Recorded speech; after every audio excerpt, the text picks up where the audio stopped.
શ્રી યશોદાજી દહીંને વલોવે છે, મંથન કરે છે, એમાંથી નવનીત પ્રગટ થાય છે. એમ મટકીને જો ઊંધી કરી દો તો ઊંધી મટકી કરી દઈએ તો ઉપર મટકી, વચમાં પછી દાંડી અને પછી નીચે દોરી. તો ઊંધી મટકી કરીએ તો આ આપણું માથું છે એ મટકી છે, એની જે દાંડી છે એ આપણું પાછળનું સ્કેલેટન છે, અને જે દાંડી પર દોરી છે એ આપણી શ્વાસ પ્રશ્વાસ છે.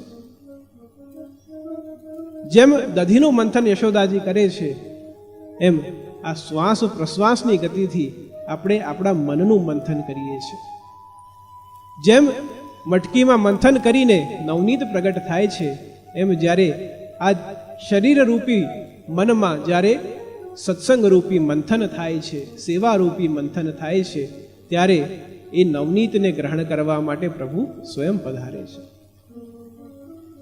એક નવનીત ત્યાં માખણનું છે અને એક નવનીત આપણા મનના મટકાનું છે.